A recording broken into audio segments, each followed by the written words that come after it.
sobre essas atividades aí no meio rural, essas atividades que fazem parte da nossa vida. Mas aqui, a gente fez até uma parada antes de continuarmos falando sobre as atividades, porque a próxima vai ser sobre extrativismo animal, inclusive uma atividade muito importante, né, dentro do Brasil, até porque, fazendo aí uma retrospectiva, o Brasil ele é um país que sua principal economia, tá, sua principal economia é voltada para a área do setor agrário. Então, o Brasil, mais do que qualquer outro país que exista, o Brasil ele tem uma força muito grande dentro da agricultura, da pecuária e do extrativismo, principalmente o extrativismo animal e o extrativismo vegetal. O mineral, ele é grande, ele é importante? Sim, ele é muito importante. O Brasil ele tem 4 recursos minerais muito importantes a nível de mundo, né? Nós temos o ferro, nós temos o alumínio, nós temos o manganês, tá? E nós temos fora o manganês, nós temos o níquel. Então, são 4 produtos muito importantes dentro do Brasil, mas principalmente ferro, manganês e alumínio, tá? O Brasil ele exporta bastante esses produtos minerais, mas comparado a nível de mundo, o Brasil ele ainda é um produtor assim pequeno, né? Ele pode ter uma reserva muito grande de ferro, mas ele é um produtor pequeno. Já na questão do extrativismo vegetal, do extrativismo animal, o Brasil ele tem uma força muito grande a nível mundial. O Brasil ele é um dos 5 maiores países produtores de carne bovina, só para a gente ter uma ideia. É um dos países que tem uma força muito grande na área pesqueira. Apesar que o Japão, Estados Unidos, eles são muito fortes também nessa parte pesqueira, mas o Brasil ele não fica atrás. Ele tem uma produtividade muito alta nessa parte do extrativismo animal. Não só pela pesca, mas também, né, em outros tipos de animais aí por caça. Mas o Brasil, quando fala extrativismo animal, nós estamos falando principalmente da pesca, tanto a pesca artesanal como também a pesca comercial, que a gente vai entender. E na última aula a gente conversou aí, deixa eu só fechar aqui meu WhatsApp, porque senão fica pitando direto. E na última aula a gente conversou, né, a respeito aí do extrativismo vegetal, alguns exemplos, né, de extrativismo que são importantes dentro do Brasil. A nossa região, por exemplo, como o próprio Babaçu, foi importante na história do Maranhão, é importante ainda hoje na história de muitas famílias, tá? Eu pedi para que vocês fizessem uma leitura aí dos principais produtos extraídos por regiões brasileiras, e eu vou fazer questão de repetir novamente só para a gente poder pegar o contexto, e aí depois falarmos um pouco sobre o IMCBio, que é praticamente para nós o órgão mais importante do Brasil quando se trata de desenvolvimento sustentável, conservação e proteção de reservas, de áreas protegidas ou áreas conservadas, para que possamos ter, né, uma qualidade de vida hoje e no futuro, tá? Então, só fazendo um resgate sobre os principais produtos que são extraídos, né, produtos vegetais, que são extraídos por região. Eu queria só enfatizar alguns deles, por exemplo, região norte. É interessante que a região norte, todos os produtos que são extraídos lá, a gente consome aqui também na região nordeste, né? Principalmente no Maranhão. O Maranhão ele tem uma grande proximidade com a região norte. Por exemplo, o Buriti. Tem muitas pessoas que pensam que o Buriti é maranhense, devido à quantidade de Buriti que existe em nossa região. Todo lugar que tem água, que tem açude, que tem olho d'água, que são nascentes, você encontra pé de buriti, porque o buriti ele nasce em áreas que tem água, tá? Em lugares que tem nascentes ou áreas alagadas. É onde ele nasce, ele precisa de muita água. Por aí você já percebe que ele é uma planta, vamos falar assim, um vegetal, que ele é de origem de lugares alagados, tá? Então, todo lugar que você, se você olhar um pé de buriti, você pode ir lá que você vai encontrar água próxima a ele. Ou então um lugar que deve ter secado já, mas tem água, tá? Cupuaçu, né? Cupuaçu que é muito famoso, a gente gosta muito, né? Não só o cupuaçu, como também o próprio bacuri, o cacau também são daquela região norte que nós consumimos todos os dias. Tem a castanha do Pará, o guaraná da Amazônia. Quem não gosta de tomar guaraná da Amazônia? Quando você pega um guaraná da Amazônia e toma ele, é como se você estivesse tomando o Pará todinho, né? Porque dentro do guaraná da Amazônia você tem castanha, você tem o próprio guaraná e outros produtos que são também conhecidos naquela região. O açaí, né? Muitos de nós tomamos açaí, outros gostam, outros não, mas é uma região também da região norte. O próprio látex, tá? Nunca provei Guaraná da Amazônia, mas é interessante. É bem interessante mesmo, muito bom. Eu gosto, particularmente. Mamão também, professor Mamão. Tem que se encontrar. Mamão, exatamente, exatamente. A banana, por exemplo. Rapidão aqui pegar a história da banana. A banana é um produto muito consumido por nós, tá? Agora mesmo eu comi duas. Mas é um produto muito consumido. Só que a banana, ela não é de origem brasileira, tá? A banana, ela é de origem da América Central. E ela veio para o Brasil e primeiramente foi implantada a banana na região norte. E do norte se instalou para a região do Brasil. E hoje o norte e nordeste são os maiores produtores de banana, né, que existe no Brasil. O clima do Brasil favoreceu a produção desse produto, tá? Desse alimento que é a banana. A laranja, por exemplo, não é brasileira, tá? A laranja ela tem resquício de origem europeia e tudo, que veio para a África e assim para o Brasil e assim por diante, tá? Mas enfim. Agora, essas que estão no livro de vocês, na página 4, que ele coloca por regiões, isso daqui sim, isso daqui é nosso, tá? Isso aqui está aqui, é nosso. O cacau, ele não é brasileiro. O cacau, por isso que o cacau não está aqui, ó, na região norte. Se você for olhar, rapaz, o cacau não está aqui. É um produto em abundância na região norte. Mas o cacau, na verdade, o cacau ele é da América Central, tá? E ele veio para o Brasil. Mas a história do cacau ela é um pouco mais interessante, tá? Ela tem outra coisa aí que o rapaz colocou aqui no. Deixa eu olhar aqui. Peraí. Transgênico, laranja, China para a Europa e tal. Exatamente. Não. Ó, exatamente, como eu acabei de falar. A laranja, ela tem origem europeia, tá? Claro que se a gente for pegar na geografia dos alimentos, por exemplo, a gente vai pegar e conhecer com detalhes a origem da onde veio cada produto, né? Da onde veio cada alimento, tá? Então a geografia ela nos mostra como a gente consegue entender a origem desses alimentos. É bem interessante, depois vocês podem até pesquisar a história geográfica de cada alimento, da onde é que eles vieram. A história do cacau é muito linda, tá? Porque o cacau ele era Igual, professor, um exemplo aqui, mas sem ser sobre alimento. É um Fala. exemplo sobre os cachorros. Certo.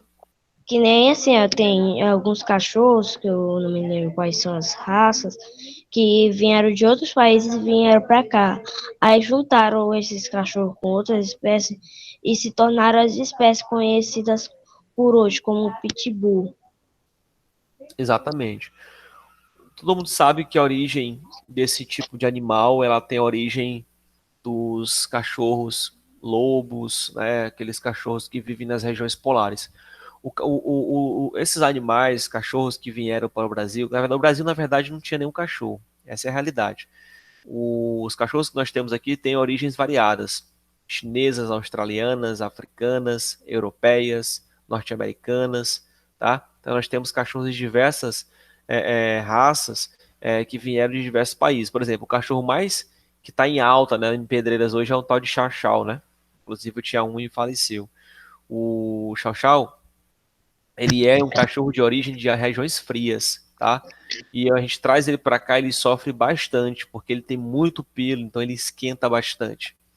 Mas é costume das pessoas trazerem esses animais para essas regiões porque são bonitos, são admiráveis, enfim. Então, essas são a geografia das espécies, né? A geografia dos animais, a geografia dos alimentos, e é bem Aí, interessante. professor, ó, Oi, olha pra minha câmera aí, ó, professor. cadê o chachau? Que chato, velho. Esse teu chachau aí tá bonito, viu? É um pitch misturado. Ele não quer Ele nem fez- papo, ele não quer nem papo contigo, ele só olhou se indicando assim, vai pra lá, rapaz. Esse aqui puxou, foi pra mãe. Tá certo. Bora lá, bora voltar. Deixa ele dormir, ele tá com sono. O professor, ele sempre tá. A única coisa que ele faz é comer, beber, dormir, comer, beber, dormir, comer, beber, dormir. Exato. Vamos lá. Então, assim, retornando, né, é muito interessante falar da geografia desses bichos, a gente aprende muito. Eu queria só falar um pouquinho da história do cacau, já que é um produto tão consumido na região norte do Brasil e no mundo. O cacau, ele é um produto da realeza, tá? Ele tem origem na Europa, foi para a América Central e chegou até o Brasil. Só que ele tem, claro, uma história bem mais detalhada quando você pesquisa sobre ele. Mas o cacau ele era utilizado pelas famílias da realeza. Eles pegavam e através da semente do cacau eles faziam uma bebida. Só que nessa bebida eles utilizavam apenas em rituais, tá? Um momento, uma cerimônia, não era uma bebida tão boa e era quente.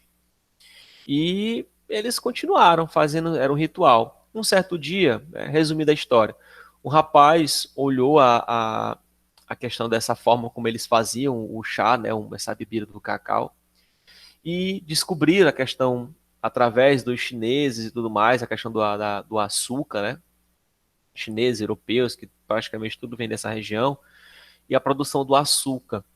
E aí colocaram misturaram o açúcar com essa bebida, já ficou melhorzinho. Só que aí teve um certo cidadão que teve um dia que ele quis fazer diferente, ele quis acrescentar leite. Então ele acrescentou leite, açúcar, fez uma gororoba. Eu sei que ele acabou sentindo um gosto diferente e na mistura que ele fez, ele acabou chegando na composição do chocolate. Então começa aí a história do chocolate. Então é importante a gente até pegar depois a história do chocolate, como surgiu, né? Que é exatamente isso. Surgiu de uma bebida da realeza, que era feita com cacau, mas que com o tempo foi aprimorado, utilizando o leite, o açúcar e tudo, e conseguiram chegar na fórmula do chocolate. Então é bem interessante porque muitos produtos que nós temos hoje, nós gostamos bastante, eles tiveram uma história belíssima e riquíssima. Aí ele foi aprimorado, aí o chocolate foi aprimorado até hoje, se transformou no bis. O chocolate hoje é considerado mundialmente um dos alimentos mais consumidos pela humanidade. Não só o chocolate em si, mas a forma dele, né, geral, tá? E o que eu quero colocar, A minha mãe disse que se eu comer chocolate demais, ia criar espinha.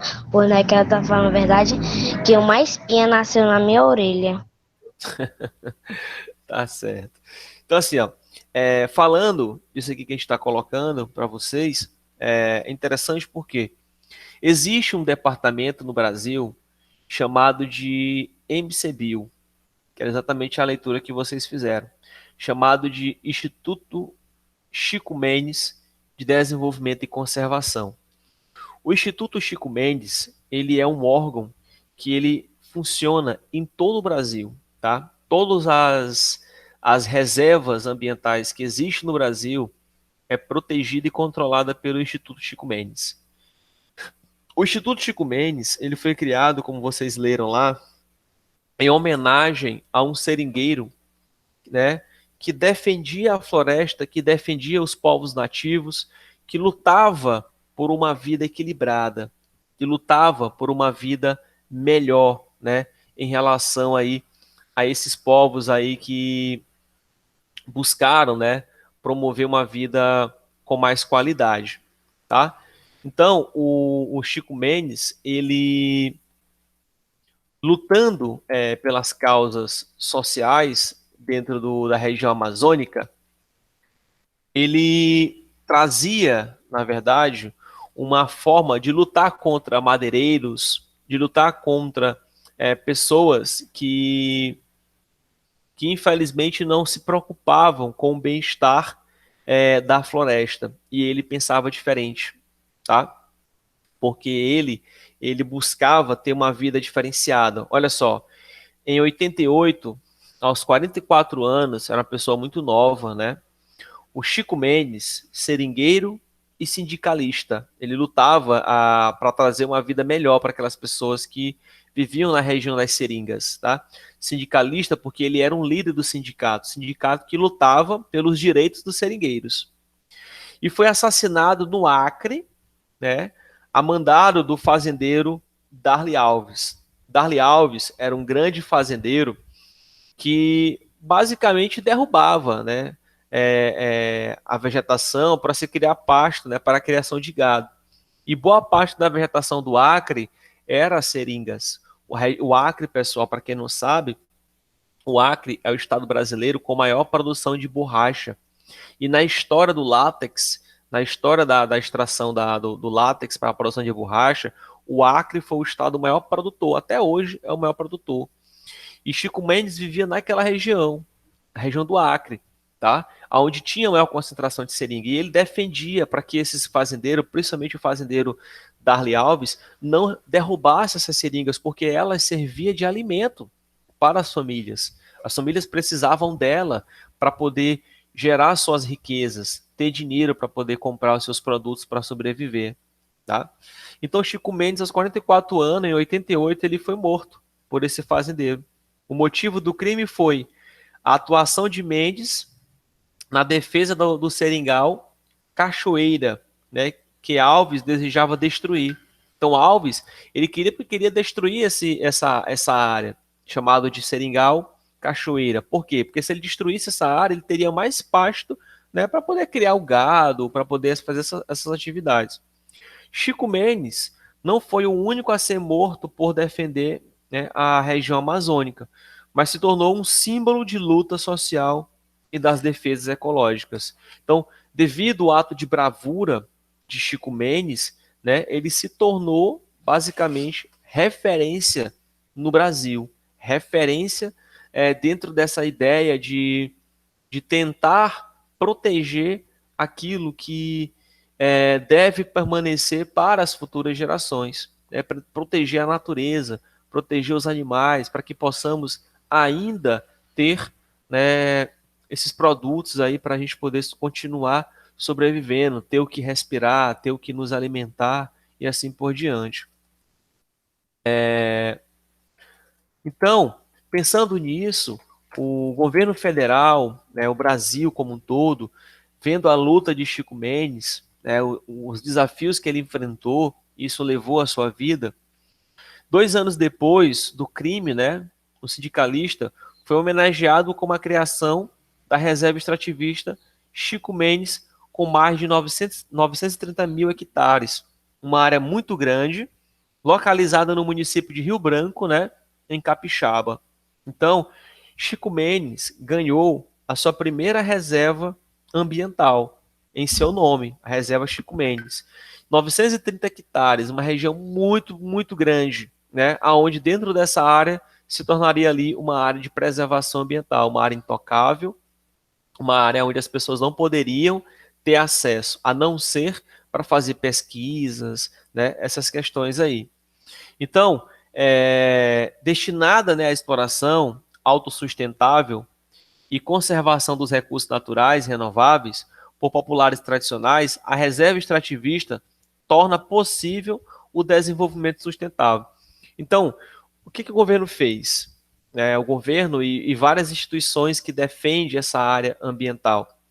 A luta de Chico Mendes gerou, vamos dizer assim, um impacto positivo, né, no Brasil, porque criou a primeira reserva, chamado de Reserva Chico Mendes, extrativista Chico Mendes, lá em Capixaba, Rio Branco, e isso fez com que o Brasil, no geral, também começassem a criar as novas reservas. E todas as reservas que já existem no Brasil, né, passaram a ser administradas por um órgão. E esse órgão também recebeu o nome de INCBio, Instituto Chico Mendes de Biodiversidade e Conservação, tá? Instituto Chico Mendes, Desenvolvimento e Conservação. O Chico Mendes de Conservação e Biodiversidade, que é o INCBio, hoje é um órgão federal, tá? É um órgão institucional mesmo. É um órgão que é responsável por controlar todas as reservas ambientais que existem no Brasil. Por exemplo, duas que eu acredito que vocês já devem ter ido ou já escutou falar. A região de Barreirinhas. Barreirinhas é uma APA, chamada de Área de Proteção Ambiental. Chapada das Mesas, que fica no sul do Maranhão, que é conhecido por nós como Carolina, regiões de Cachoeira. Carolina fica dentro da área de APA, uma área de proteção ambiental da Chapada das Mesas. Nós temos também a região próximo a Alcântara, que também é uma APA, é uma área de proteção ambiental dos Guarais, tá? É a área que tem a revoada dos Guarais, aquelas garças avermelhadas. Elas ficam avermelhadas porque elas comem caranguejo, o caranguejo tem uma substância que dá essa tonalidade na sua pele, aí ela fica avermelhada. Se ela parasse de comer o caranguejo, ela ficava branca, tá? Assim meio pouquinho avermelhado, mas branca. Enfim, então essas reservas que já existiam, e com a criação do Instituto Chico Mendes, o Instituto Chico Mendes passou a controlar, a fiscalizar todas as reservas do Brasil. E hoje é um órgão, tá? O INCBio hoje é um órgão que passa a fiscalizar as áreas de proteção e conservação ambiental no Brasil. Por exemplo, aqui no Piauí, nós temos um parque chamado de Sete Cidades, é o Parque Nacional de Sete Cidades, é onde nós encontramos uma organização de, de afloramento rochosos, e lá é controlado pelo Instituto Chico Mendes. No Ceará, nós temos o Parque Nacional de Ubajara, tem até bondinho, áreas de cavernas, é uma coisa mais incrível, tá? Então, o que acontece? Essas áreas, elas também são controladas é, pelo Instituto Chico Mendes, tá? Que é o Instituto Chico Mendes de Conservação. Ele também faz esse controle. Garças são tipos de flamingos. Sim, é porque o flamingos é porque tem uma pergunta interessante. Garça é aquela que a gente conhece aqui na nossa região, aquelas branquinhas que ficam nos lagos. Flamingos, eles são mais avermelhados e têm capacidade de sobreviver em lugares até ácidos, tá? É bem interessante. Mas os guarás, eles são parecidos com os flamingos, mas não é flamingos, são guarás, que são encontrados especialmente nas regiões do Maranhão, aqui próxima à região de Alcântara, tá? Então existe uma diferença, apesar que são espécies parecidas, garças, flamingos e também guarás. São bem parecidos, mas tem uma diferença em relação à sua localização geográfica, o seu tipo de alimento e os habitats que eles vivem, né, que eles sobrevivem, certo? E Natália, se tu estiver falando, o teu microfone não está funcionando.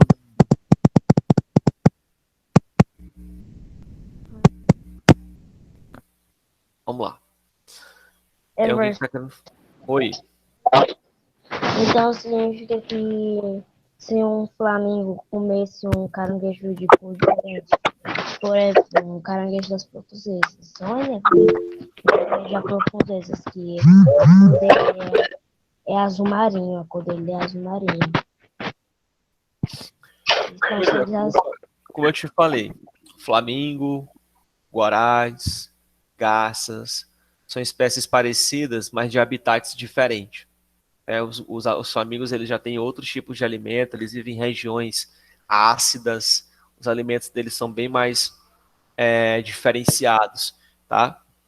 Eles têm capacidade de ficar até em áreas, vamos dizer assim, áreas vulcânicas, áreas que a água tem uma concentração muito grande de enxofre, então é um pouco mais diferenciado. Já os guarais, não, eles ficam aqui na região do Maranhão, se alimenta de crustáceos, no caso do caranguejo, siri, essas coisas, tá? E eles por se alimentar desses produtos, eles acabam tendo essa tonalidade diferente, que é um avermelhado bem diferenciado. Mas quando eles nascem branquinhos. Aí eles vão ganhando essa tonalidade avermelhada, tá? Vamos lá. Só finalizando a parte do Instituto Chico Mendes, que estamos falando basicamente dessa realidade atual. Então, o Brasil cria o maior instituto, né, que vai fiscalizar todos os órgãos brasileiros. E a reserva Chico Mendes é administrada também pelo INCBio hoje, aquela reserva extrativista Chico Mendes, que fica na região do Rio Branco. Ela também é administrada pelo INCBio, né, que decide as ações a serem desenvolvidas em conjunto com o extrativismo. Então, dentro de uma reserva pode acontecer o extrativismo. Nós tem toda uma organização, toda uma orientação, né, para se fazer isso. E essas orientações, quem passa é o próprio Instituto Chico Mendes.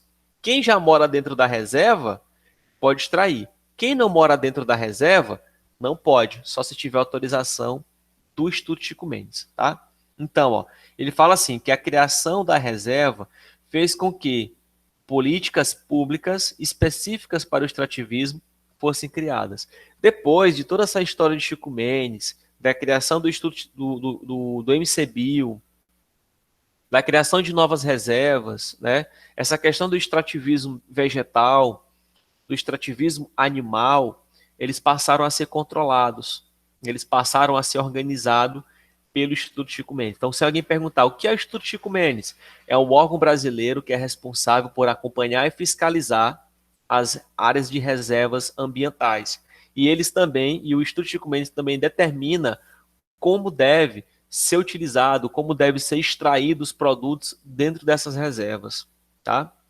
Aqui embaixo, já finalizando aqui na página 5, finalizando a parte do INCBio, ele fala assim, que visando o desenvolvimento socioeconômico, dentro de critérios sustentáveis, várias ações foram implementadas na reserva, através de parcerias, entre elas a fábrica de camisinhas látex, indústria de benefícios de castanha, manejo de madeira comunitária, construção de açudes na reserva para a questão pesqueira, tá? Melhoria na renda das famílias, produção de peixes e melhoria aí na qualidade. Essas reservas, elas ajudaram, na verdade, depois que elas foram criadas e controladas pelo INCBio, elas passaram a ser mais valorizadas, mais protegidas, e as famílias passaram a ter mais benefício, tipo, agora as famílias têm como ter recurso, né, para poder produzir. Então fica mais fácil. Ela sempre vai ter o que produzir, porque a reserva está sempre ali protegida, conservada. Então eles vão ter o que sempre o que extrair. Nunca vai acabar, porque eles trabalham de forma sustentável, tá? A Francisca falou assim, professor, os guarais ficam vermelho claro, radiante, né? Exatamente, eles ficam dessa cores, tá? Eles são interessantes porque a reserva dos Guarais, que é uma área de proteção ambiental dentro do estado do Maranhão, que também faz... Detalhe, a reserva dos Guarais é o nome da área de conservação ambiental, que é controlada pelo Instituto Chico Mendes, no Maranhão. A reserva dos Guarais fica numa ilha próxima à cidade de Alcântara, aqui para a Baixada Maranhense. E lá tem uma ilha que é específica só para os Guarais.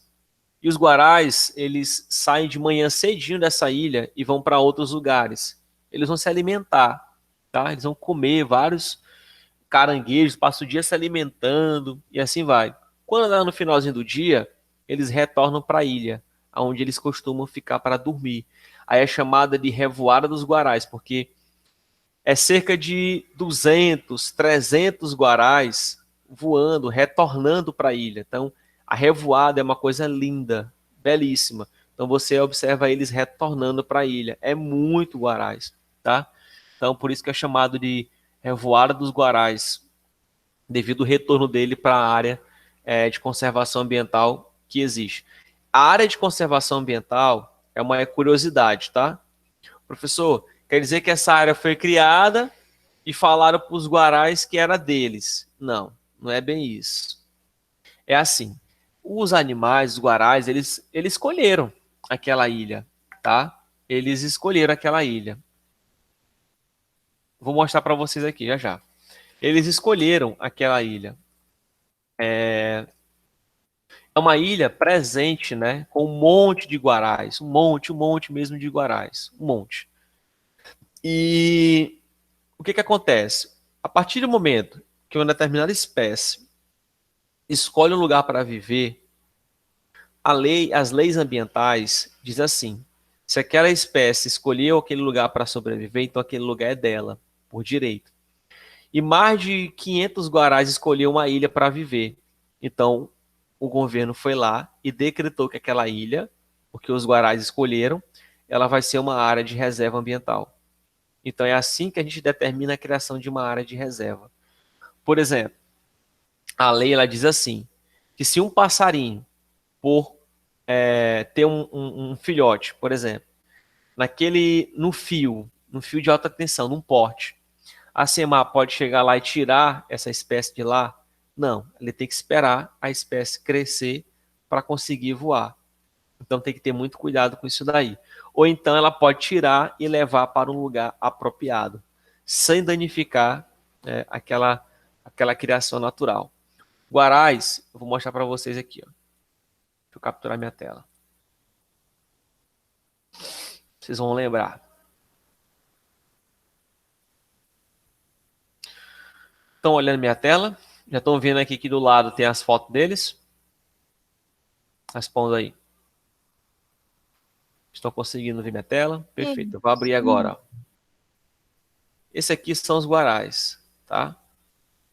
Avermelhado, bonitinho. Você encontra eles em áreas de litorais, como vocês estão vendo. Eles ficam nas regiões aqui de mananciais. Regiões de mananciais é as regiões ali onde fica, né, aquela vegetação litorânea que nós chamamos as áreas que são alagadas, onde nós encontramos caranguejo e tudo, tá? E nós temos aí a presença desses animais, ó. Isso aqui é eles voando em revoadas, ó. Tá? São vários, aqui tem pouquinho ainda. E são muitos, ó. A revoada aqui, é porque as fotos são pequenas, é para vocês olharem, mas é mais ou menos assim a revoada deles, tá? Então o guará é dessa espécie. Regiões de mangues, que são as regiões que fica as regiões que fica a concentração maior de caranguejo, é exatamente os lugares que eles sobrevivem. Os guarais eles se localizam em áreas de mangues, tá? Em áreas de mananciais. Ó, se tivesse aqui algum branquinho, aqui ó, eles ficam desse jeito aqui ó, branquinhos, tá? Quando eles começam a comer caranguejos, eles começam a ficar avermelhados. Isso aqui é uma outra espécie, mas eles ficam assim, eles nascem dessa forma. Quando eles começam a comer o caranguejo, eles ficam assim, tá? Professor, uma vez quando eu fui sair mais com meus pais, eu fui ir lá pro quintal de uma coisa. Lá era um pasto de bois, só que não tinha nenhum boi. Aí eu fui andando por lá, aí do nada uma cegonha apareceu toda branquinha. Uhum. Deve ter sido. É porque assim, a gente costuma chamar de cegonha, mas é uma garça, aquela garça grande, branca. Aqui dali ela só vai em lugares que tem água ou pouca água, mas ela encontra peixe, ainda tem peixe, né? E ela consegue se alimentar, tá? Perfeito. Então, finalizando, ó, nós temos aí 5 perguntinhas rápidas, né? Vou ler as 3 primeiras. Quem foi Chico Mendes, né? E qual sua importância para os seringueiros do Acre? Então, Chico Mendes foi um grande seringueiro, sindicalista, que defendia, né, as atuações dos seringueiros, que tentava proteger eles dos grandes fazendeiros, principalmente Alves, que foi um fazendeiro que levou, né, ceifou a vida do Chico Mendes. O que faz a reserva extrativista de Chico Mendes, né? A reserva extrativista de Chico Mendes, hoje, ela é responsável por vários produtos, né? Por benefício da castanha, preservativos, produção de peixes, né? O próprio extrativismo do látex para a produção de borracha. Hoje, antes o látex, ele produzia borracha para pneus de carro, pneus de moto, por exemplo. Hoje não. Hoje o látex ele é extraído para a produção cosmética, principalmente para a produção de preservativos, tá? Hoje os preservativos são produzidos a partir da borracha do látex. Já o pneu de carro, pneu de moto, essas coisas, hoje já é produzido por meio da ação do petróleo, essas coisas. Já é um pouco diferente, tá? Como as famílias que estão ligadas às reservas extrativistas Chico Mendes ajudam a preservar a floresta? Então, de que forma? Eles ajudam obtendo o conhecimento de como extrair os produtos, extrair, né, os vegetais, os animais de forma consciente, extrair só o necessário para sobreviver. E também, é claro, fazendo a fiscalização, a defesa, a proteção dessas áreas. E como vivem hoje os trabalhadores, os seringueiros da região descrita no trecho? Antes, essas pessoas, elas viviam assim de forma meio jogadas, não se preocupava tanto com roupa, com veículos, eram pessoas que viviam mesmo isoladas. Hoje, essas pessoas que moram nessas regiões de reserva são pessoas mais civilizadas. O que significa civilizadas? Elas têm contato com o mundo, elas possuem veículos, elas possuem tecnologias, né? Elas possuem materiais que a gente compra aí na rua. Então são pessoas mais civilizadas, estão mais relacionadas com a globalização, com o mercado de trabalho, estão mais relacionadas aí com o mundo. Antes eram mais fechadas, eram mais desligadas da realidade do mundo. E quais os resultados positivos da criação das reservas extrativistas Chico Mendes? Não só da reserva Chico Mendes, mas também da criação do próprio MCBio, que é o maior órgão de proteção ambiental do Brasil. Então, com a atuação do Chico Mendes, com as lutas que ele promoveu contra grandes fazendeiros, isso foi consequência de quê? De criarmos futuramente, que criamos o MCBio, o Instituto Chico Mendes, né, de conservação da biodiversidade. Então, esse foi o maior ponto positivo. Hoje nós temos um órgão específico para proteger e fiscalizar as nossas áreas de reservas ambientais. Tá? Pessoal, vocês leram esse texto do Instituto Chico Mendes? Queriam colocar mais alguma coisa antes da gente passar para a página 6?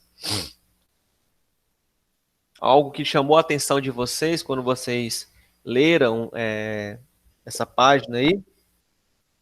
Professor, o Instituto Chico Mendes, com essa questão da sustentabilidade, também com a atuação dele, diminuiu, assim, geralmente a questão do desmatamento não passa de 7%, ou seja, é bem baixo, que não causa muita consequência para a natureza. Exatamente. Lá no livro, o desmatamento, ele coloca o seguinte, que não ultrapassa os 7%, né? Exato. Deixa eu colocar uma coisa para vocês. Eu, enquanto professor de geografia e pesquisador também pela universidade, eu viajo muito, né? Agora não, porque a pandemia não deixa a gente viajar. Mas eu conheço o Brasil e conheço o Maranhão praticamente todo, o Maranhão especialmente. Nordeste também, conheço muitos lugares.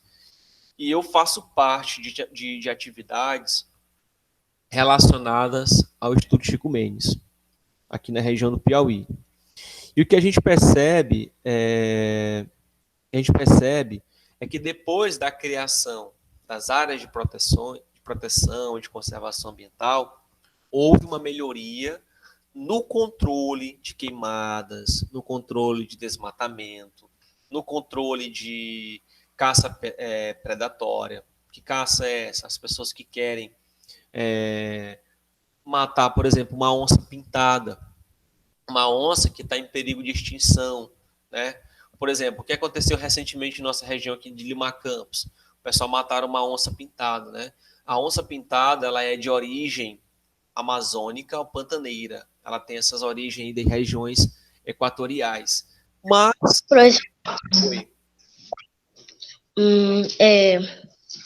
Uma vez eu vi que os caras, eles É assim, eu vi um filme assim, que uma menina cuidava de leão, ao pai dela vendia leões. Quando ela foi inventar de ver o que os caras faziam com leões que o pai dela vendia, ela subiu em cima de um carro e viu. Aí matou o leão. Aí matou um leão. Ela fez de tudo para levar esse leão até um reservatório que era proibido matar.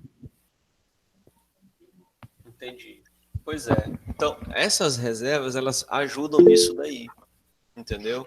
Elas ajudam a dar um direcionamento, né, para que as pessoas não tragam tanto prejuízo à natureza.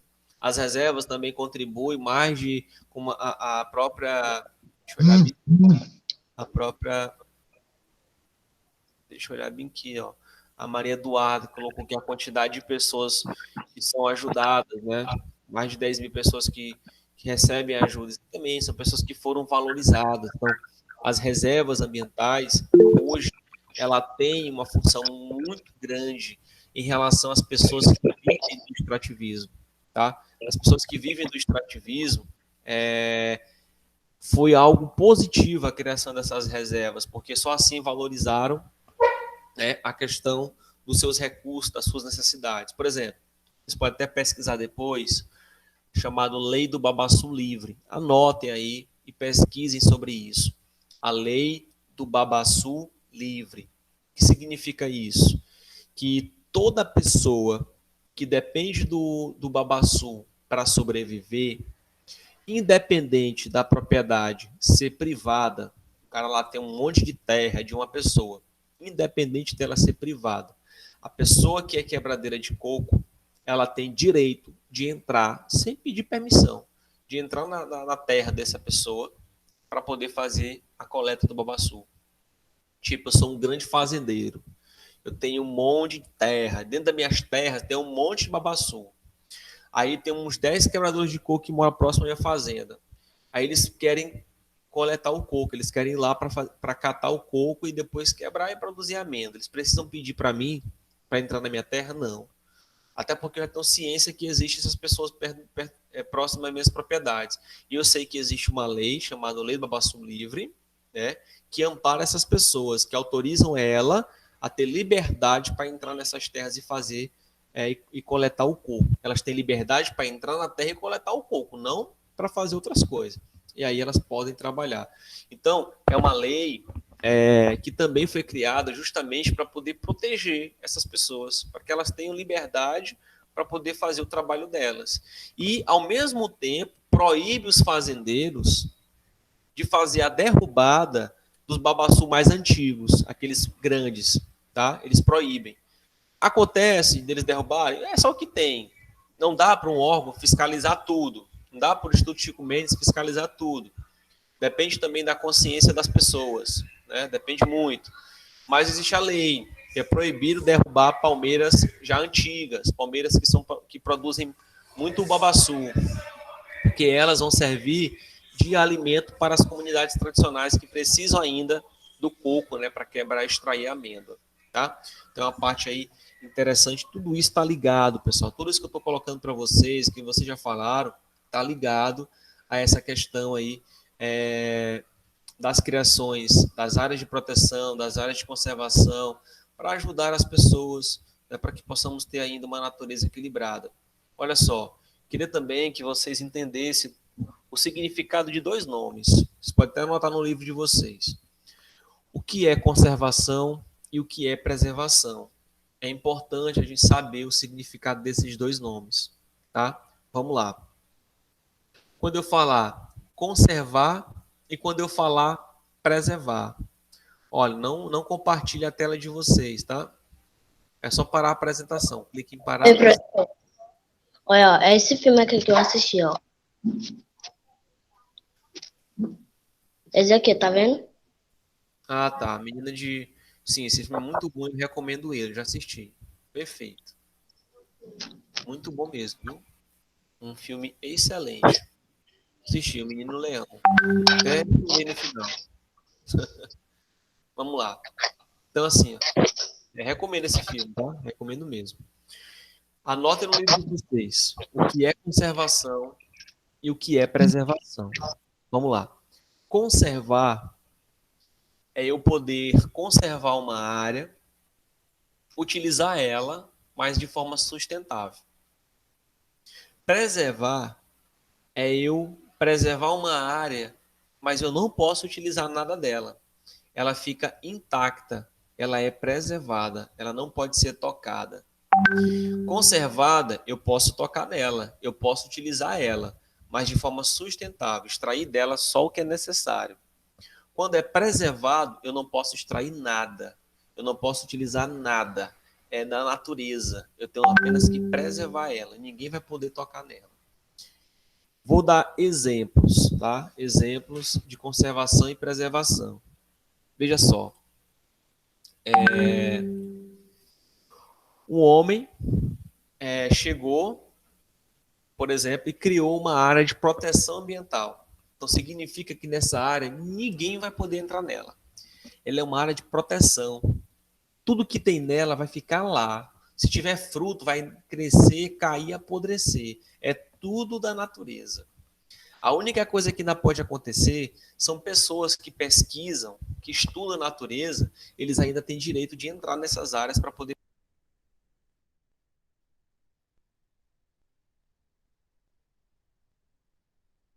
O senhor desligou o áudio. Ele desligou só. Não sei o que acontece, de vez em quando ele desliga. Então, quando o homem fala assim, vamos proteger o rio Mearim, é complicado, porque se eu for proteger o rio Mearim, significa que nós não vamos poder consumir a água dele. Ela só vai correr lá, os peixes vão nadar, mas a gente não vai poder utilizar o rio. Está preservado? Agora, vamos conservar o rio. Aí a gente pode usar a água dele, pode pescar, mas de forma consciente, tá? Por exemplo, período da piracema, que é o período que não podemos pescar, porque os peixes estão desovando, vão ter um período para crescer, são 4 meses. Em 4 meses a gente não pode pescar. Então, é uma área conservada, que tem leis ambientais, e essas leis precisam ser cumpridas. A gente pode extrair os peixes, pode utilizar a água, mas de forma sustentável, utilizar só o necessário. Então essa é a diferença de preservação e conservação, de áreas preservadas e de áreas conservadas. Se a área for preservada, Professor, se a área for conservada, a gente tem acesso, mas de forma sustentável. Fala. um dia eu tava andando mais meu pai de moto. Aí eu olhei pra cima da ponte, quando eu vi, tinha um montão de meninos jovens subindo em cima da ponte, ao risco de quebrar a perna. Subindo em cima da ponte do Rio Mearim e pulando lá no rio, ao risco. É um costume, né? A gente até fala, é uma tradição de Pedreiras, né? As pessoas pularem daquela ponte, mas é um risco, porque ali embaixo ainda tem muitos destroços da antiga ponte que caiu, né? Tem muito ferro e tudo, então você pode se machucar e também se trata de um rio raso. Então, se você pula, você pode pular numa área rasa e quebrar até as pernas. Então tem que ter cuidado. Professor, fala. Eu moro, tipo, o rio é de trás da minha casa e eu moro na beira do rio, praticamente. Certo. Então, eu sei o que é, tipo, as pessoas, é muito fácil uma pessoa atravessar com água na cintura. Uma pessoa adulta atravessar com água na cintura, é muito fácil uma pessoa atravessar assim. Só que o problema, maior problema mesmo só é a correnteza. Só que mesmo com a correnteza, consegue. No meio do rio a pessoa ainda tá com a água na coxa ainda. Na batata da perna ainda. Entendi. Exato. O Rio Mearim, ele já foi muito assoreado, como vocês já sabem. O que é o assoreamento? Devido ao desmatamento da sua margem, a retirada de areia faz com que o rio comece a ser compactado. Muitas sedimentações são compactadas no leito do rio. Ele vai ficando raso. Daqui a uns dias o rio vai estar pegando na cintura de uma criança. Pode ser, pode acontecer isso também. Que maneiro. Mas também, se chover muito, né? Exato, vamos lá. Então, o que acontece? Devido a isso, a gente acaba atravessando o rio com água na cintura. Tem lugares aí que largos, mas você caminha o rio todinho de uma ponta a outra com água na cintura. Professor. Fala, meu querido. Prof... Seu microfone desligou. Quando eu vou para casa do meu avô, a água também passa por lá. Aí eu vou banhar lá. Aí quando tá no meio do rio, aí que a água começa a subir. Aí quando lá tá lá pro final mesmo que vai bater no pescoço. Então lá é muito raso. Muito raso. Porque assim, o rio ele tem um canalzinho. Canal é onde a força da água é maior. É justamente nesse lugar que pode ser no meio, pode ser num lado. Vai depender muito ali a gente chama assim, das curvas do rio, tá? Então existe um canal. Nesse canal é o lugar mais profundo, que ainda é raso, mas é o lugar mais profundo, é o lugar onde está a maior correnteza, tá? A gente tem que ter cuidado. A gente atravessa o rio caminhando, tá raso, de repente a gente cai nesse lugar profundo e a correnteza é forte. E é ali onde muitas pessoas acabam sumindo e infelizmente encontramos ela já morta. A gente tem que ter cuidado aí com esses canais aí, porque são as áreas mais fundas e a correnteza mais forte, tá? Fala.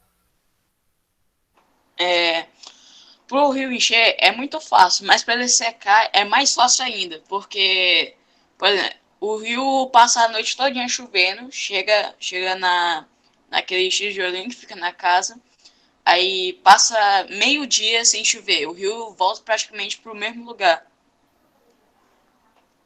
Exatamente, porque a gente tem que entender o seguinte, que o rio, ele nunca está com suas águas paradas. Por exemplo, o rio está parado, ele não está enchendo nem secando. Isso não existe. O rio ou ele está enchendo ou ele está secando. Ele nunca está parado. Ele nunca fica no mesmo nível. Então, se chover, ele vai encher. Se parar de chover, ele vai começar a secar, tá? Existem outros rios que desaguam suas águas no Rio Mearim, por exemplo. Então, esses rios sempre estão alimentando o Rio Mearim.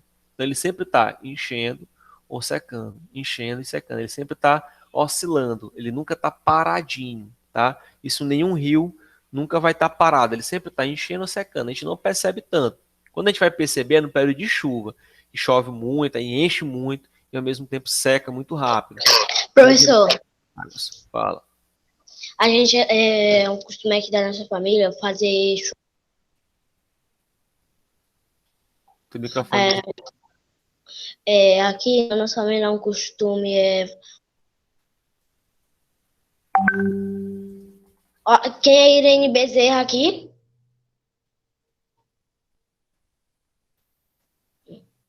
Aí na nossa família é um costume a gente estar fazendo churrasco ou festa só entre a nossa família. Certo.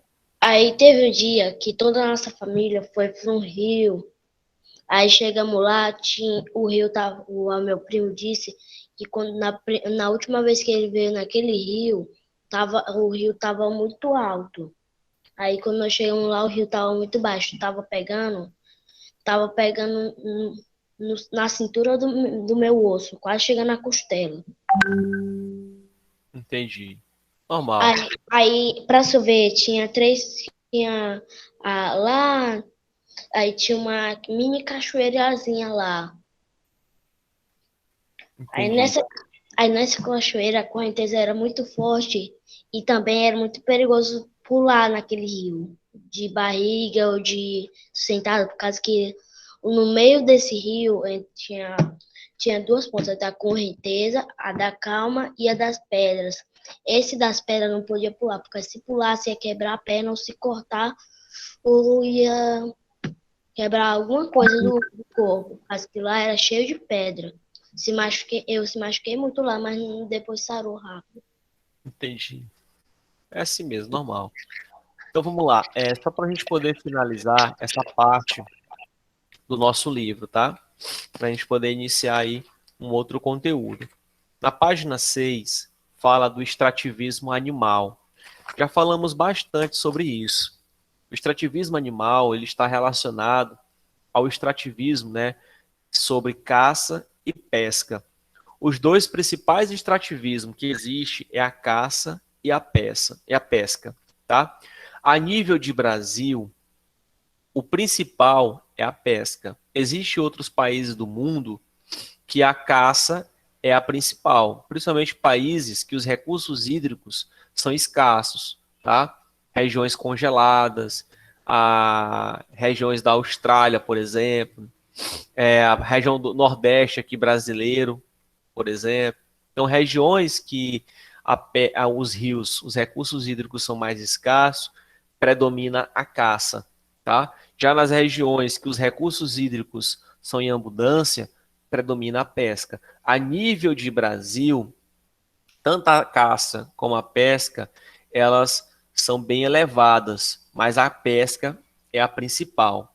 E nós temos dentro dessa realidade, tanto da pesca como da caça, nós temos de forma legal, a pesca e a caça de forma legal, como nós temos também a pesca e a caça de forma predatória, aquela que não respeita as leis, aquela que caça até animais que estão em perigos de extinção, tá?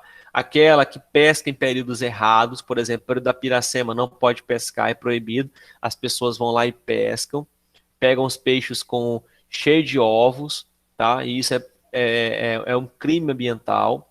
Então, existem essas duas realidades. Professor, Fala. uma vez a minha mãe ela foi comprar um peixe na rua. Quando ela foi tirar para comer o peixe, quando viu, tava cheio de ovos na barriga. Pois é complicado porque não pode, né? Pode, porque esses ovos eles iriam ser utilizados para reprodução, né? Essa peixe, quando ela fosse desovar, ela iria reproduzir outras espécies. Mas, enfim, olha só. Aí o livro de vocês coloca que o extrativismo animal é representado pela caça e pela pesca. E coloca ainda que as comunidades tradicionais, principalmente os índios, comunidades ribeirinhas, né, possuem liberdade para caçarem, né, com o propósito de manterem sua subsistência. Então, as comunidades indígenas, comunidades ribeirinhas que dependem da caça e da pesca, elas têm autoridade, liberdade para pescar e para pescar, mas conforme a sua subsistência. O que é isso? Apenas caçar e pescar para a sua sobrevivência. Subsistência significa sobreviver. Quando eu pesco e quando eu caço para subsistência, eu estou caçando e pescando para sobreviver, tá certo? Então essas comunidades tradicionais, elas têm liberdade, elas não precisam pedir autorização para caçar e para pescar. Por exemplo, se um índio caçou um animal que está em perigo de extinção, a lei diz que esse animal em perigo de extinção, se ele for caçado, abatido, morto, essa pessoa pode ser presa. Mas se for uma pessoa da comunidade tradicional, um índio ou um ribeirinho, por exemplo, se ele fez isso com um animal, mas foi para sua sobrevivência, para se alimentar, aí sim, não tem problema nenhum. Hoje, no Brasil, quem faz o controle da caça e quem faz o controle da pesca é o IBAMA, que é o Instituto Brasileiro de Meio Ambiente. Ele é um órgão federal, tá? O IBAMA é que faz o controle e a fiscalização da caça, da pesca. É ele também que faz o controle e a fiscalização de queimadas, por exemplo. Então, tudo aquilo que possa ser proporcionado em larga escala, problemas ambientais, é o IBAMA que faz o controle. E principalmente na parte de caças e de pesca. Diariamente, vocês observam nos jornais pessoas que foram presas com um monte de gaiola, presas com um monte de bichos presos, papagaio, arara, animais que são lá fora são valiosos, são vendidos por um preço muito alto, mas eles estão em perigo de extinção, eles não podem ser comercializados. E existe o mercado, o tráfico ilegal de animais, né? O tráfico ilegal de animais. Galo de briga. Pois exatamente, recentemente tivemos aí a questão do galo de briga, que já foi proibido. O galo de briga, ele é proibido por quê? Porque ali vocês colocam dois animais de forma intencionada para brigar até a morte. Um deles vai morrer. Então, quando você leva um animal à morte de forma intencionada, porque uma coisa é dois galos ali naturalmente brigar e se matar. Uma outra coisa é você colocar faca no pé de um galo, colocar dentro de um ringue e colocar eles para brigarem até a morte. Isso daí, nós estamos criando maus tratos, estamos levando a vida de um animal. E isso, conforme a lei, é um crime ambiental. Então é proibido. Então por isso que os ringues de galo foram acabados. Existe, de forma ilegal. Aí de vez em quando o IBAMA encontra e consegue fazer apreensões, grandes apreensões. Tá? Professor, Fala. também teve um caso, se eu não me engano, foi em alguma cidade lá mais para baixo do mapa, que foram encontrados uma rinha de pitbull. Eles botavam alguns pitbull para batalhar até a morte. Lá eles encontraram churrasco de pitbull, muita gente também. Até lá tinha também até um veterinário lá. Exatamente. Olha, é complicado porque quando você faz isso, você está maltratando os animais e é um crime ambiental, por isso que é proibido, tá? E o IBAMA, ele faz esse acompanhamento, ele faz essa fiscalização. Existe um outro órgão no livro de vocês que é o próprio Exército Brasileiro. Aí fala aqui, ó, que o Exército Brasileiro, por sua vez, controla as armas de fogo que podem ser utilizadas pelos caçadores. A pesca deve obedecer às regras com o período de reprodução e o peso dos animais. Duas coisas. Quando a gente fala em caçadores, em armamentos, aí não é mais o IBAMA, é com o Exército. É o Exército que faz esse controle do armamento. Quando um caçador ele é apreendido pelo IBAMA, o IBAMA pega os animais para soltar, como a imagem que vocês estão vendo no livro de vocês, a primeira imagem. Eles soltam os animais em áreas seguras e se tiver apreensão de arma, essas armas o IBAMA entrega para o Exército, porque é o Exército que faz esse controle. Outra coisa que eles colocam em relação à pesca, tem períodos que é proibido. O período de reprodução é proibida a pesca. No nosso caso aqui é a piracema, período da piracema. São 4 meses de piracema. Fala. Risco de briga de galo, eu tinha um galo e a minha amiga também tinha um galo. Uhum. Pois o antigo dono desse galo que deu esse galo para ela, esse galo era um galo de briga. Aí, quando ela foi viajar, ela emprestou o galo pra gente cuidar do galo dela enquanto ela viajava. Aí, pra gente entrar no quintal, a gente teria que pegar uma vassoura, por causa que, como era um antigo galo de briga, ele atacava a gente. Entendi. Aí, depois disso, o galo morreu. Aí eu quis ter meu próprio. Aí um pintinho nasceu, um pintinho da minha galinha, um pintinho nasceu. Aí eu separei um espaço só pra ele com água e comida. Aí fui botando a mão na frente, até que quando ele chegou na fase jovem, ele se irritava. Aí minha mão começava a ficar ferida. Aí quando ela chegou na fase adulta, era uma galinha de briga. Quando chegou na galinha de briga, ela não tinha mais medo de mim. Eu podia era soltar ela no meio da rua, ela não fugia. E ela era super quieta. Quando um cachorrinho tava cheirando o pé dela, quando ela não gostou e picou ele, o cachorro fugiu, ele não chegou mais perto dela. E ela ficava quietinha lá no canto dela. Nem fugia, nem tinha mais medo das outras pessoas. Entendi. E Perfeito. e eu treinei ela para só atacar por defesa. Tá certo. Ó, vamos aqui, ó, no livro de vocês. Então assim, ó, continuando, ó. A pesca, ela deve obedecer regras, né, como o período de reprodução e o peso dos animais. Existe o período de reprodução, que a gente não pode pescar nesse período, é proibido. No nosso caso é o período da piracema. E o tamanho do peixe em relação ao seu peso. Existe uma tabela que você pega no próprio IBAMA e você tem lá as espécies de animais que são pescadas e o peso delas. Se o peso for abaixo, é a obrigação do pescador soltar, tá? Então, apesar do controle, coloca assim, ó, que apesar do controle e da proibição de várias espécies pelos estados, municípios, governo federal, a caça de animais silvestres é praticada de forma ilegal no Brasil. Então, nós temos ainda um alto índice de caça predatória dentro do Brasil, principalmente da nossa realidade aqui de Maranhão, tá? E também vale destacar que as práticas, elas podem ser divididas em 3 formas. Então lembre disso daqui. A pesca e a caça, ela pode ser dividida em 3 tipos de atividade. A pesca, por exemplo, ela pode ser uma pesca comercial, uma pesca de subsistência ou uma pesca recreativa. A pesca comercial são aqueles grandes barcos que vão para os oceanos e tudo, passar 2 meses, 3 meses, pescando uma grande quantidade de animais. No caso, a figura 4.5, que é a terceira figura do livro de vocês, mostra um barco que ele está saindo de uma área de rio para ir para alto mar, para passar meses fazendo pesca de atum, de pescados e assim por diante.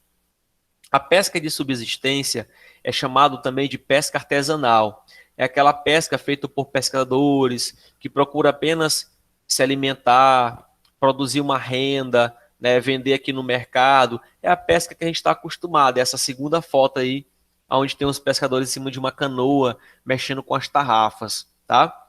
E a pesca recreativa é a última foto que vocês estão vendo lá. A pessoa vai para um lugar onde tem um açude, aí ele pesca o peixe, tira a foto e depois solta. Ele não se alimenta daquele peixe. Ele apenas pesca, tem um prazer de pescar, olha o peixe, tira uma foto e depois ele solta esse peixe, tá? Então, da mesma forma que existe na pesca, existe também na caça. Existe a caça comercial, aonde, por exemplo, você tem que caçar uma quantidade de animais para vender e tudo. Existe a caça de subsistência, aquilo que o cara mata um animal só para poder se alimentar. E a recreativa.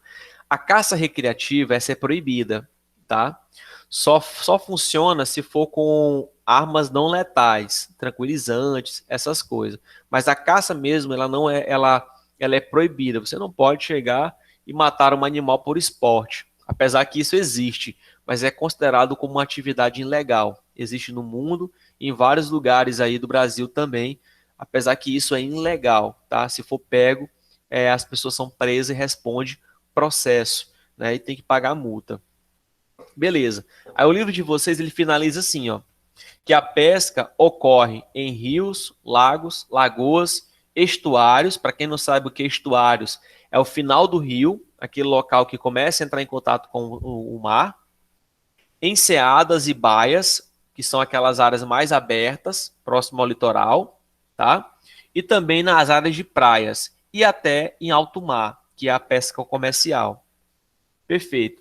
Aí ele faz uma divisão. O que é a pesca comercial, o que é a pesca artesanal, o que é a pesca recreativa. Olha só, a pesca comercial se divide em pesca artesanal, né, que é aquela pesca comum que a gente conhece, que nós chamamos também de pesca de subsistência, e tem a pesca comercial de embarcações de até 8 metros. Olha só o que o livro de vocês coloca. Ó. A pesca artesanal, ela utiliza barcos de até 8 metros. Canoa. Na nossa linguagem, canoa. A pesca comercial ocorre em alto mar e utiliza embarcações com mais de 8 metros de comprimento.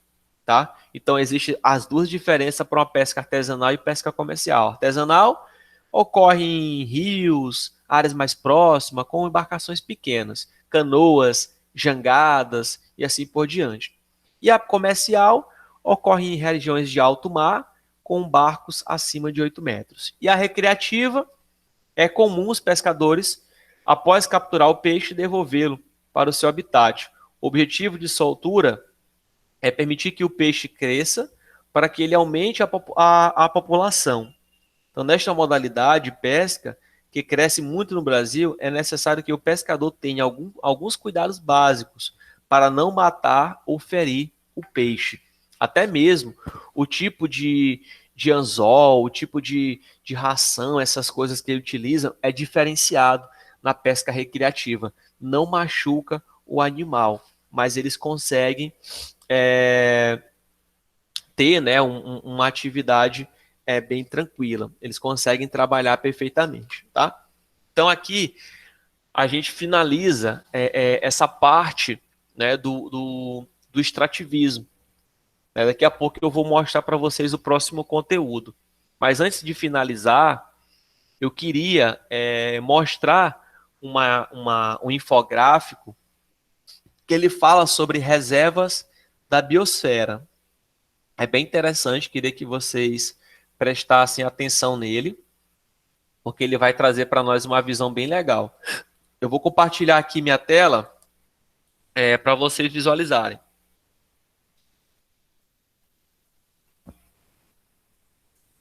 Estão observando aí minha tela? Sim. Sim. Vamos lá. Vou abrir aqui para ficar melhor. Deixa eu dar uma aumentadazinha aqui. Pronto. Aqui, ó. Olha o que ele coloca aqui. É bem interessante isso daqui. Fala sobre reservas da biosfera. O que é a biosfera? Vocês vão lembrar. A biosfera é onde acontece toda a relação de vida, né? É aqui, esse habitat que a gente está vivendo. Isso aqui é a biosfera. É onde acontece a relação entre vegetais, animais, pessoas, enfim. Segundo o Ministério do Meio Ambiente, cada reserva da biosfera é uma coleção representativa dos ecossistemas característicos da região onde se estabelece. Olha só, ele diz que cada reserva ambiental é o reflexo das características da região. Com certeza. Por exemplo, se você vai em Teresina, se você vai em São Luís, se você vai no Ceará, São Paulo, qualquer estado do Brasil que tenha, por exemplo, uma área de reserva, no Ceará, no Piauí, eu gosto muito do zoobotânico, né? Quem já foi lá é interessante, quem não foi, tem que ir. O zoobotânico, ele é uma área de reserva, é um zoológico, mas misturado como se fosse uma reserva. E o zoobotânico de lá, ele mostra e nos traz a característica da região do Piauí. Espécies que é encontrada no Piauí tem lá. As espécies vegetais, tipos de planta, também estão lá. Então, são as características do Piauí dentro do zoobotânico. Então, qualquer lugar que você for, em parques ambientais, vocês vão ver dentro dos parques vegetação, animal, de característica daquele estado, onde aquele parque está localizado. Por exemplo, eu falei para vocês da reserva dos Guarais, ela é do Maranhão. Então, se a gente for lá visitar, por exemplo, as características que a gente vai encontrar lá é do Maranhão. Os animais do Maranhão, né? A vegetação que é encontrada no Maranhão e assim por diante. Então, ela busca melhorar a relação do homem com a natureza. A função da reserva é fazer com que o homem entenda e conserve a natureza, né? Preservando-a e utilizando os recursos de forma sustentável. Significa preservar e conservar. No Brasil, existem 6 reservas da biosfera, as quais representam os biomas brasileiros. Vamos conhecer cada uma delas. É interessante porque nesse documento, estão visualizando aí? Vamos lá. Sim. Reservas da biosfera. Isso aqui é um nome, tá? Reserva das biosferas. Existe. A reserva da biosfera, ela abrange 1.300 km², cerca de 15% do território brasileiro. E são 6. Cada uma delas representa um dos grandes biomas brasileiros. Quais são os principais biomas brasileiros? Teve uma música, né? Agorinha lá no grupo de vocês que foi colocado, né? A Amazônia, o Cerrado, a Caatinga, a Mata Atlântica, né? O que mais? As araucárias. Cerrado.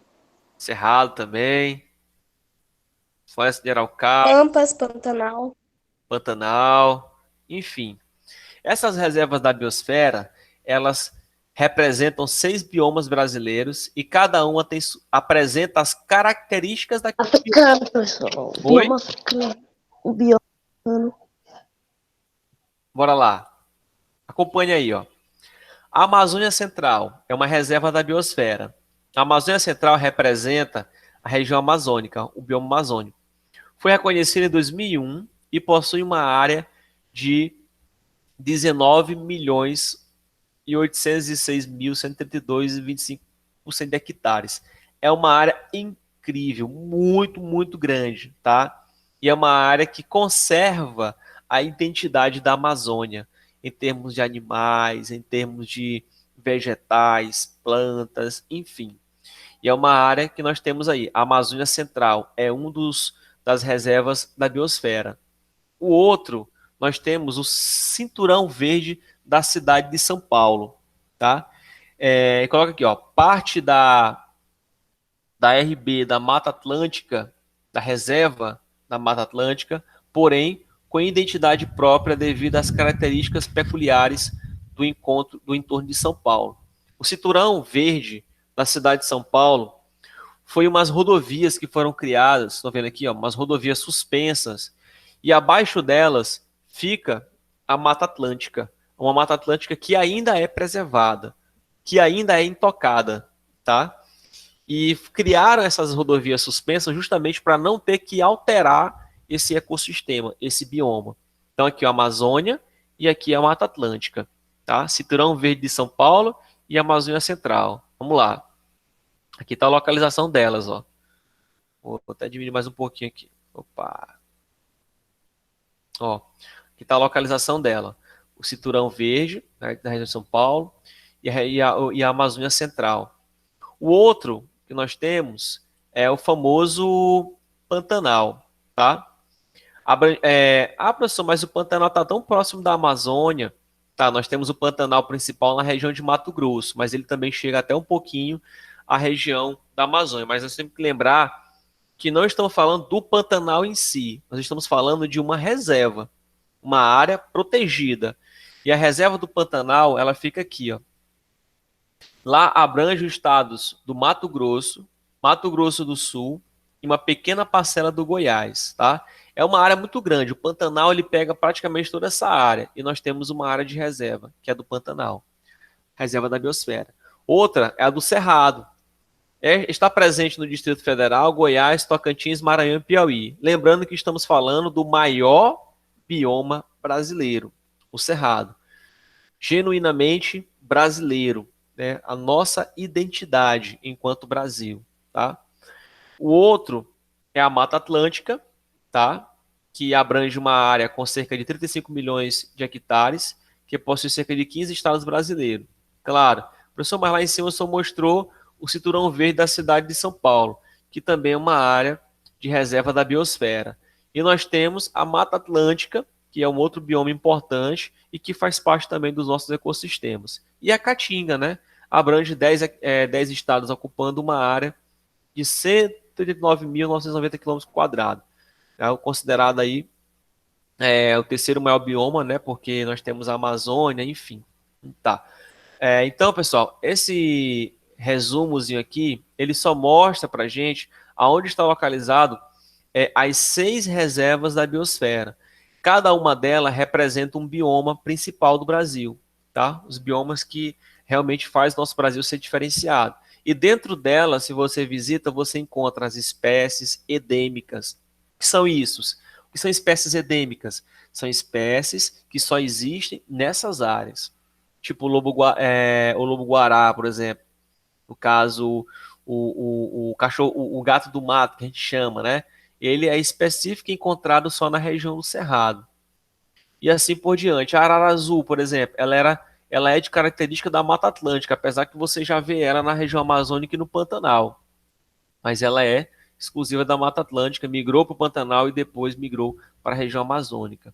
Tá? O mico-leão dourado, ele é específico, é uma espécie endêmica da Mata Atlântica. Você não vai encontrar ele em outro lugar.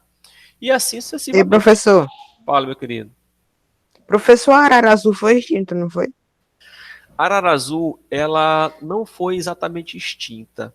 Ela está em perigo de extinção, mas ela não desapareceu.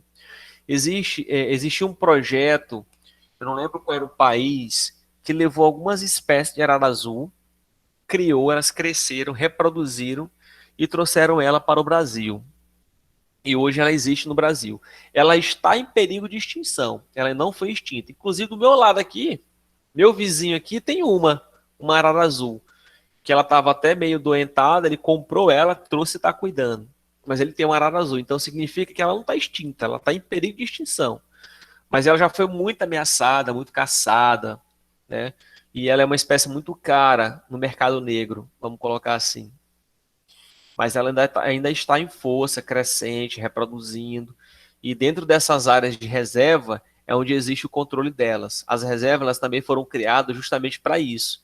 São 6 reservas, cada uma com a característica de um bioma brasileiro. Para quê? Justamente dentro dessas reservas, para fazer esse controle dessas espécies que já estão em período de extinção, para que elas tenham espaço, para que elas consigam aumentar a sua população, tá certo? Então é uma parte bem interessante aí de se falar, tranquilo? Até aqui, vocês conseguiram aí compreender esse primeiro assunto que fala sobre extrativismo vegetal, animal. E aí? De boa? Deixa eu pegar aqui uma outra coisa legal para eu mostrar para vocês, para a gente poder finalizar essa parte aí de recursos minerais e recursos naturais, tá? Fica até bem mais interessante, porque eu não falei aprofundadamente sobre os recursos minerais, que também é muito importante dentro do Brasil. Deixa eu pegar aqui um modelo aqui para vocês poderem conhecer a realidade aí do Brasil, tá? A gente finaliza essa parte aí de recursos minerais, vegetais, enfim. Deixa eu só pegar aqui uma imagem, eu vou compartilhar minha tela para vocês terem acesso. Deixa eu só, tô só procurando aqui um aqui, mas eu não estou encontrando, mas eu já tenho um outro aqui. Deixa eu compartilhar minha tela aqui para vocês olharem. Espera aí. Aí a gente finaliza a parte do extrativismo. Quero mostrar para vocês uma outra parte do mercado que é chamado de extrativismo mineral. E quais são os principais produtos extraídos no Brasil em relação aos minerais? O livro de vocês não fala, mas eu gosto de trazer porque faz parte do extrativismo mineral. E é uma economia muito forte dentro do Brasil, principalmente no processo de exportação. Confirmem para mim se vocês estão olhando aí essa imagem aqui.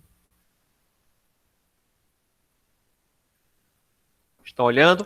Sim. Sim. Perfeito, vamos lá. Isso aqui é um cenário mineral do Brasil, olha só. Mas o que são os minérios, né? Primeiramente, só para a gente poder relembrar. Minério é um agregado de minerais com alta concentração de um determinado elemento químico que é economicamente e tecnicamente viável para a extração. Há, portanto, interesse econômico em sua exploração. Olha só, meninos, existe uma diferença entre minério e minerais. Não esqueçam disso. Minerais é tudo aquilo que nós encontramos de precioso no subsolo. Mas ele só é considerado minério quando ele tem valor econômico. Por exemplo, o ouro. O ouro, ele é um minério ou mineral? Ele é um minério porque ele tem valor econômico. A partir do momento que ele perdeu o valor econômico, que é muito difícil, mas se ele viesse perder, ele deixava de ser minério e ficava apenas como mineral. Por que ele é um mineral? Porque ele é encontrado no subsolo, é um tipo de elemento rochoso e ajuda na transformação de rochas. Perfeito. Mas o que eu quero mostrar para vocês, quais são os principais minérios extraídos no Brasil, aonde eles são extraídos e para onde eles são enviados. Aqui eu tenho um mapa do Brasil, tá? E eu tenho os principais minérios. Eu vou primeiro mostrar isso. Ó. Pronto, dá para ver tudo agora. Ó. Vamos lá. Quais são os 4 principais minérios brasileiros? Você pode até anotar depois aí. Ó. Os 4 principais minérios brasileiros são bauxita, ferro, nióbio e manganês. São os 4 principais, são os 4 que tem em abundância. O Brasil, em relação ao nióbio ao níquel e o estânio, o Brasil ele é muito famoso. Ele tem muito nióbio, principalmente nióbio. Ele tem muito níquel, ele tem muito estânio, tá? São produtos aí muito extraídos no Brasil. Mas quais são os produtos mais extraídos no Brasil, mineralmente falando? A bauxita, que é o alumínio, o cobre, que usa em produção de fios, o estânio, que usa no fortalecimento do ferro, o próprio ferro, também que é extraído, o manganês, o nióbio, também utilizado na parte de ferro, o níquel e o ouro. Esses são os 8 produtos mais extraídos no Brasil e comercializados pelo mundo. Ali no mapa tem a localização deles, né? E o que eu queria destacar eram 2, o alumínio e o ferro. São os 2 mais importantes do Brasil, vamos colocar assim. E eles 2, a bauxita, que é o alumínio, e o ferro, ele é extraído por uma empresa que todo mundo conhece, a Vale do Rio Doce, que fica aqui em São Luís. E esse produto ele é extraído lá na Serra dos Carajás, onde fica a região com maior concentração de ferro no Brasil.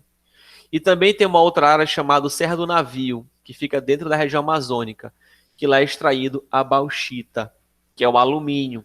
Né? Tudo isso é transportado pela empresa Vale do Rio Doce. O alumínio vai lá para uma empresa chamada Alumar, que fica na entrada de São Luís. E a Vale fica com o ferro, né, para poder exportar essa mercadoria.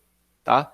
Então esses daqui são os principais produtos que o Brasil extrai, e principalmente o ferro e o alumínio. São 2 produtos muito ricos e muito extraídos no Brasil. Só que essa extração mineral, ela é feita de forma industrial. É a indústria, tá? Que faz esse processo. A única extração mineral artesanal que existe é a extração de ouro nos garimpos, tá?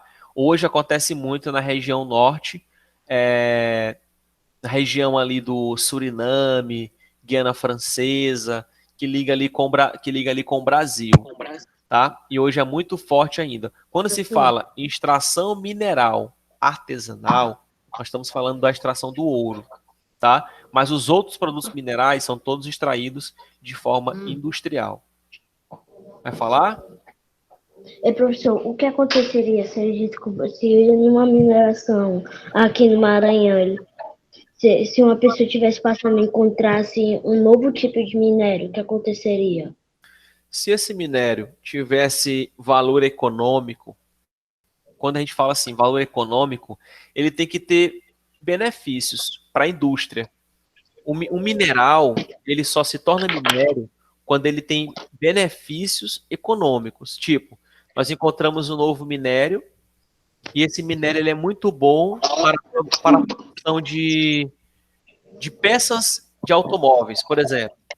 Então ele vai ter uma importância muito grande. Então ele vai ser extraído para a produção automobilística. Aí ele ganha valor, ele sai de mineral para minério.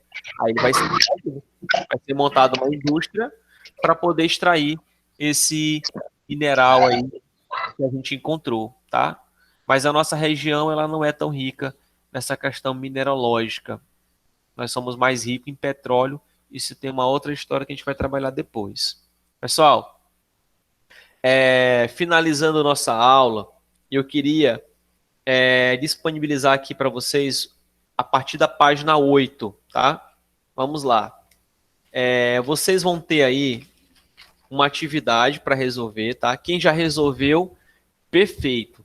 Mas é importante resolver essa atividade da página 7 e ela termina na página 8. Vocês vão responder no livro, não precisa me enviar agora. Depois eu vou pedir isso daí, tá? Então vocês vão responder no livro e depois eu vou pedir para vocês me darem a devolutiva. Eu vou marcar um diazinho aí para poder receber essas atividades. Mas deixam o livro de vocês respondido, porque no final desse caderno, lá no final, eu vou pedir o livro de vocês. Eu vou corrigir todo o livro dos senhores, tá certo? Então resolva essa atividade da página 7 e da página 8. Na nossa próxima aula, nós vamos trabalhar. Só que para a gente poder trabalhar isso, vocês precisam fazer uma leitura bem aprofundada, para que vocês realmente compreendam esse assunto, tá certo? Para que vocês possam realmente compreender, tá? E eu vou dar uma trabalhada aí legal para a gente poder entender isso daí.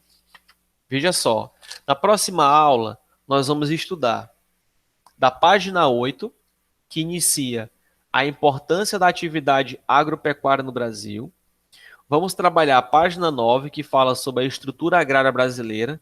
Aí nós vamos entender o que foi a Lei da Terra, o que foi o Estatuto da Terra e o que foi a Revolução Verde, tá? Aí nós vamos entender um pouquinho. Aí finaliza na página 10, né? Aí nós vamos lá para a página 13, entender sobre os tipos de atividades agrícolas do Brasil. Quais são as principais atividades agrícolas que existem no Brasil, tá? Aí eu quero ir com vocês, no máximo, estourando, até a página 15. A gente vai entender o que é agricultura de subsistência, o que é agricultura familiar, o que é agricultura orgânica, e dá para a gente ir até a agricultura moderna, tá? A gente para aí. Então veja bem, porque assim, é muita página, mas é mais para leitura, mas o conteúdo ele é bem rápido, né? Eu vou trazer só a importância desses conteúdos. Então eu quero que vocês estudem da página 8 até a página 16, tá? Entenda aí esses conceitos e aí na próxima aula a gente faz uma revisão geral disso daí. Tranquilo? Entender aí? Da página 8 até a página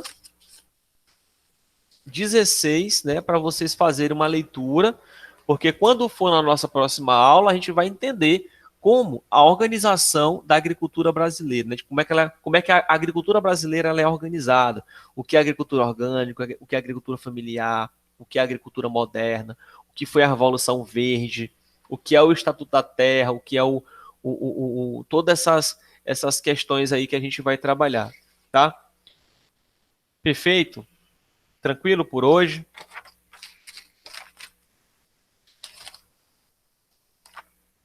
E aí, meu povo? Perfeito? Dúvidas? Perguntas? Tranquilo, né? Então, pessoal, a gente finaliza por aqui a aula de geografia. Aí vocês vão aguardar, porque ainda tem mais um horário, né? Ou é intervalo agora? Ou já teve intervalo? Tem É o outro último. horário agora. Já, o horário já foi. O Perfeito. intervalo. Então vai ter mais um horário. Eu vou terminar minha aula 5 minutinhos antes, para vocês terem um tempinho de respirar, tá? E aí vocês vão iniciar uma outra aula, tá bom? Então até terça-feira da semana que vem, mais uma vez, foi muito bom estar com vocês. Tá? Hoje tivemos um número maior de alunos. Quem não participou da primeira aula, está participando pela primeira vez, sou o professor Evaldo. Vou trabalhar com geografia e com fé em Deus aí, lá na frente vamos estar juntos em sala de aula para desenvolvermos experimentos, né, fazer outras atividades aí bem legais, tá bom? Então até terça-feira que vem, um abraço, qualquer dúvida, estou à disposição de vocês pelo WhatsApp. Tchau, tchau. Tchau, prof. Um abraço. Tchau, tchau. Tchau.